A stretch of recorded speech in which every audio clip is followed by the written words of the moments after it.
నమస్తే. ప్రస్తుతం మనము ఉస్మానియా యూనివర్సిటీ ఆర్ట్స్ కాలేజ్ ముందు ఉన్నాము. సో మనతో పాటు తెలంగాణ ఉద్యమకారులు, ఉస్మానియా యూనివర్సిటీ విద్యార్థి నేత ప్రతాప్ రెడ్డి ఉన్నారు. సో వారు ఇవాళ రిజిస్టర్కు ఒక ఫిర్యాదు చేయడం జరిగింది.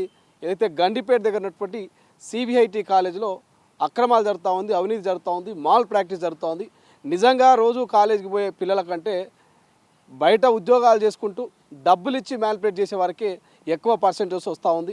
దీనివల్ల అక్కడ విద్యా వ్యవస్థ విద్యార్థులకు అన్యాయం జరుగుతున్నట్టు రిజిస్టర్ దగ్గరికి వెళ్ళి రిజిస్టర్కు ఫిర్యాదు చేసినటువంటి పరిస్థితి. సో ఒకసారి మాట్లాడే ప్రయత్నం చేద్దాం. చాలా ఆరోపణలు అయితే వస్తూ ఉన్నాయి ఆ సిబిఐటి మీద.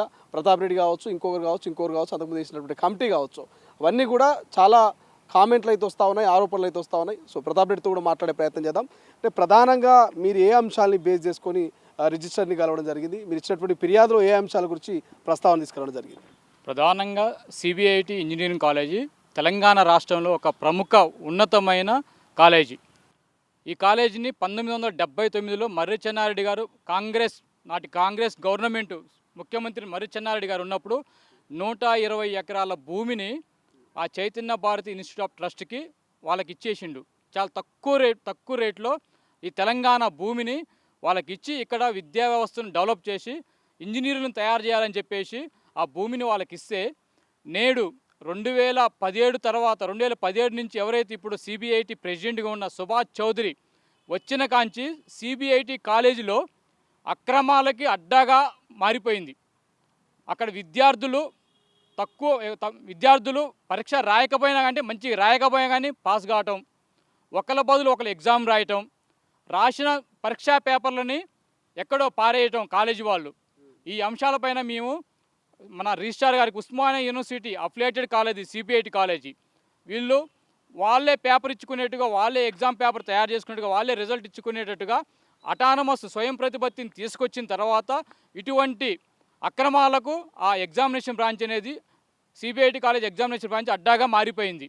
ఈ అంశాలపైన మేము ప్రధానంగా మన ఓయూ రిజిస్ట్రార్ని కలిసి ఫిర్యాదు చేయడం జరిగింది.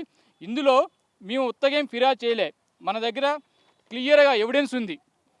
సిబిఐటి కాలేజీ ఆ యాజమాన్యం, ఆ బోర్డు సభ్యులే అక్కడ ఎగ్జామినేషన్ బ్రాంచ్లో ఎటువంటి అవినీతి జరిగిందని చెప్పేసి ఒక ఫైర్మెన్ కమిటీని, గొప్ప అందులో ఉన్న ప్రొఫెసర్లతోటి ఒక ఫైర్మెన్ కమిటీని ఏర్పాటు చేస్తే, ఆ కమిటీ సభ్యులు ఆ కాలేజీ ఎగ్జామినేషన్ బ్రాంచ్కి వెళ్ళి అక్కడ ఎంక్వైరీ చేశారు.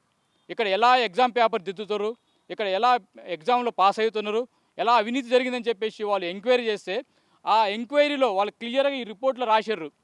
ఆ రిపోర్ట్లో క్లియర్గా ఉన్నది, ఎగ్జామ్ కొంతమంది విద్యార్థుల దగ్గర డబ్బులు తీసుకొని ఎగ్జామ్ పాస్ చేసినట్టుగా రిపోర్ట్లో ఉంది. తర్వాత ఒకళ్ళ బదులు ఒకళ్ళు ఎగ్జామ్కి వెళ్ళి రాశారు. ప్రజెంట్ ఎవరైతే పాస్ అయ్యి జాబ్ చేస్తున్న విద్యార్థులను కూడా వాళ్ళు ఎంక్వైరీ చేస్తే, ఆ విద్యార్థులు కూడా ఒప్పుకున్నారు, మేము మా ఎగ్జామ్ రాసిన తర్వాత మేము పాస్ అయిన విద్యార్థులు, మా ఫ్రెండ్స్ కొంతమంది ఫెయిల్ అయితే వాళ్ళు రిక్వెస్ట్ చేస్తే వాళ్ళ బదులు మేము పోయి ఎగ్జామ్ హాల్లో పోయి మేము ఎగ్జామ్ రాసినాం. మరి అప్పుడు ఇన్విజిలేటర్ ఏం చేయలేదా అంటే, ఇన్విజిలేటర్ ఏం పట్టించుకోలేదు, అవన్నీ మేము కామన్గా మేము అక్కడ నడుస్తూనే ఉంటుంది అని చెప్పేసి ఎవరైతే ప్రజెంట్ ఉద్యోగం చేస్తున్న విద్యార్థి, పాస్ అయిన విద్యార్థి ఒకళ్ళ బదులు ఒకళ్ళు ఎగ్జామ్ రాశారు. అదేవిధంగా ఆ కాలేజీలో ఈ రిపోర్ట్లో కూడా ఉంది, కొంతమంది వ్యక్తుల పిల్లగాళ్ళని పాస్ చేయడం కోసం వాళ్ళ దగ్గర కొంత ఆఫర్ తీసుకొని ఆ పిల్లగాళ్ళని పాస్ చేసి, ఇంత అక్రమంగా విద్యార్థులను పాస్ చేసి మనీ మ్యానిపులేట్ జరిగింది. ఇక్కడ క్లియర్గా వాళ్ళే కమిటీ రిపోర్ట్ ఇచ్చి, ఆ కమిటీ రిపోర్ట్ ప్రకారమే ఎగ్జామినేషన్ కంట్రోలర్ని, అడిషనల్ కంట్రోలర్ని, ప్రోగ్రామర్ని, అడిషనల్ కంట్రోలర్ని ఇద్దరిని డిస్మిస్ చేసి ప్రోగ్రామర్ని సస్పెండ్ చేశారు. అవినీతి జరిగిందని చెప్పేసి క్లియర్ రిపోర్ట్ వచ్చిన తర్వాతనే వాళ్ళు ఇంత ఇష్యూ జరిగినాక కూడా ఎందుకు ఆ సిబిఐటి యాజమాన్యము దీన్ని ఎందుకు సవరించుకోలేకపోయింది? ఎందుకు ఆ తప్పుల్ని మళ్ళీ చేసిందంటే ఏం చెప్తారు? ఇప్పుడు వాళ్ళు ఏంటంటే అటానమస్, వాళ్ళ కాలేజీ ఇబ్బంది పడుద్ది, ఇక్కడ చాలామంది విద్యార్థులు చదువుతారు కాబట్టి కాలేజీ నేమ్ ఎక్కడ బయటికి బ్యాడ్ నేమ్ వస్తుందని చెప్పేసి, కాలేజ్ పేరు బయటికి పోతే అందరికీ పరిస్థితి బాగోదని చెప్పేసి, అదేవిధంగా ఈ ఎవరైతే అవినీతి చేశారో వాళ్ళని సస్పెండ్ చేశారు. కానీ ఆ రిపోర్ట్లని ఉస్మానియా యూనివర్సిటీకి మన రిజిస్ట్రార్కి ఇవ్వాలి. ఆ రిజిస్ట్రార్కి కూడా మా ఉస్మానియా యూనివర్సిటీ అధికారులకు ఎవరికి ఇవ్వలేదు.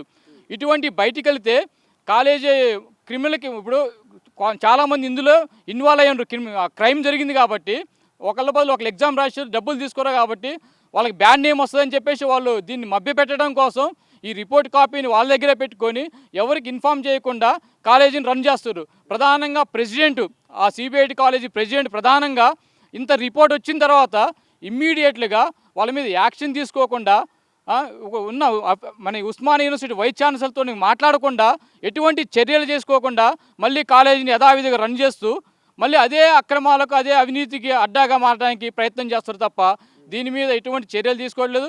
మేము ప్రధానంగా ఏం చెప్తున్నట్టు ఉస్మానియా యూనివర్సిటీ విద్యార్థి నాయకులుగా త్వరలో మేము ఐక్య విద్యార్థి సంఘాలను ఏర్పాటు చేసి సిబిఐటి కాలేజ్ అటానమస్ని రద్దు చేయాలని మేము డిమాండ్ చేస్తున్నాం. ఇంకోటి ఇక్కడే మన విద్యానగర్లో ఉన్న హిందూ మహావిశ్వవిద్యాలయం సేమ్ ఇదే జరిగింది. అక్కడ ఎగ్జామినేషన్ బ్రాంచ్లో కూడా డబ్బులు తీసుకొని ఒకళ్ళ బదులు ఒకరు ఎగ్జామ్ రాస్తే, అదేవిధంగా ఒకళ్ళ బదులు ఒకరు ఎగ్జామ్ రాసి ప్లస్ డబ్బులు తీసుకొని పాస్ చేస్తే హిందూ మహావిశ్వవిద్యాలయం అటానమస్ని క్యాన్సిల్ చేశారు ఇదే ఉస్మానియా యూనివర్సిటీ వైస్ ఛాన్సలరు. ఇప్పుడు సిబిఐటి కాలేజీ అటానమస్ని ఎందుకు రద్దు చేయట్లేదు?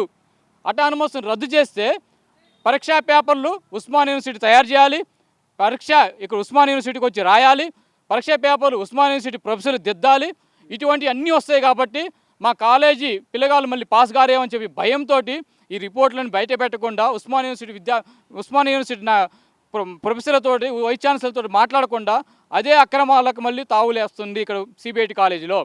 అదేవిధంగా సిబిఐటి కాలేజీలో 12 మంది ప్రొఫెసర్లను వాళ్ళకి క్వాలిఫికేషన్ లేకపోయినా కానీ రాటిఫై చేశారు. Osmania University vice chancellor registrar గారు మరి వీళ్ళు ఏం చేస్తారో మాకు అర్థం కావట్లేదు. ఆ 12 మంది ప్రొఫెసర్లని ఎలా రాటిఫై చేస్తారు?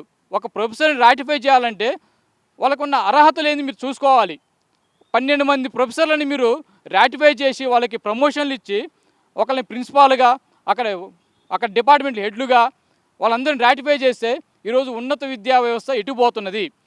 దీనిపై కూడా మేము కంప్లైంట్ చేయడం జరిగింది. ఇమ్మీడియట్గా రిజిస్ట్రారు ఇక్కడ ఛాన్సలర్ ఉస్మానియా యూనివర్సిటీ ఛాన్సలర్ వచ్చిన కాంచి ఛాన్సలర్ గారు ఒకటే చెప్తారు, మేము అవినీతికి తావివ్వం, ఎక్కడ అవినీతి జరిగితే అక్కడ చర్యలు తీసుకుంటాం, ఉన్నత విద్యను గొప్పగా తీర్చిదిద్దుతామని చెప్పేసి మాట్లాడుతున్న వైస్ ఛాన్సలర్ గారు మరి ఎందుకు మీరు స్పందించట్లేదు? సిబిఐటి మీద ఎందుకు ఎంక్వైరీ కమిటీ వేయట్లేదు?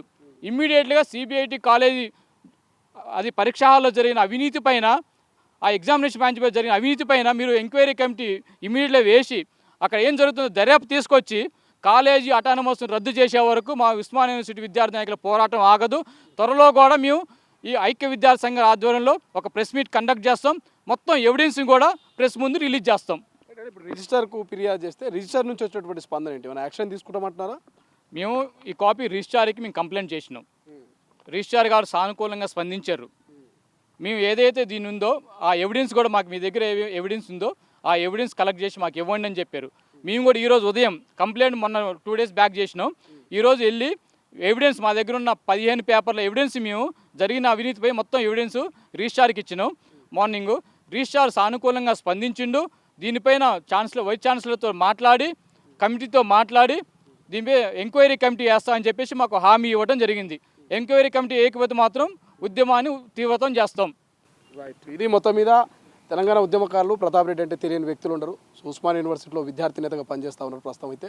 సో అయితే ఏదైతే ఈ సిబిఐటికి సంబంధించినటువంటి ఇంజనీరింగ్ కాలేజీలో జరుగుతున్నటువంటి మాల్ ప్రాక్టీస్ కావచ్చు, లేకపోతే డబ్బులతో మ్యానిపులేట్ చేస్తున్నటువంటి అంశం కావచ్చు, కొంత చర్చనీయాంశంగా మారింది. గత 1 week నుంచి కూడా కొంత పత్రికల్లో అక్కడక్కడ సోషల్ మీడియాలో కనబడుతూనే ఉంది. బట్ రోజు రోజుకు ఈ అంశం సీరియస్ అవుతుంది. సో రిజిస్టర్కి ఎప్పుడైతే ఫిర్యాదు చేసిరో కొంత చర్చ జరుగుతున్నది బయట. ఈ సిబిఐటి కాలేజీలో జరుగుతున్నటువంటి అక్రమాల మీద, అవినీతి మీద ఖచ్చితంగా ప్రశ్నించాలి, విద్యార్థులకు న్యాయం చేయాల్సినటువంటి అవసరం ఉందంటూ జేఏసీ నాయకులతో కూడా ఏకమై ఇక రేపు ప్రెస్ మీట్ పెట్టి సిబిఐటి కాలేజ్ దాకా వెళ్ళేందుకు కూడా వాళ్ళు చర్చిస్తున్నటువంటి ఒక పరిణామాలు మనకు కనబడతా ఉన్నాయి. సో చూద్దాం మరి సిబిఐటి మీద 15 పేజీల పూర్తి సాక్ష్యాలతోటి రిజిస్టర్కి అయితే కంప్లీట్ చేశారు. మా దగ్గర పూర్తి డేటా ఉంది, ఖచ్చితంగా సిబిఐటి అటానమస్ రద్దు చేయాలంటూ కూడా వాళ్ళు డిమాండ్ చేస్తున్నారు. మరి సిబిఐటి యజమాని ఏమైనా స్పందిస్తుందా? వీళ్ళు చేస్తున్న ఆరోపణలకు వాళ్ళు ఏమైనా క్లారిటీ ఇచ్చే ప్రయత్నం చేస్తారా? ఆరోపణలా లేకపోతే నిజాలా అనేది మనం కొన్ని 4 రోజులు అయితే కానీ ఒక స్పష్టత రానటువంటి పరిస్థితి. కెమెరా పర్సన్ అజయ్తో శ్రీశైలం, తొలి వెలుగు, ఉస్మానియా యూనివర్సిటీ, హైదరాబాద్. అసలైన తొలి వెలుగు. ఫాలో వాట్సాప్ @తొలి వెలుగు official.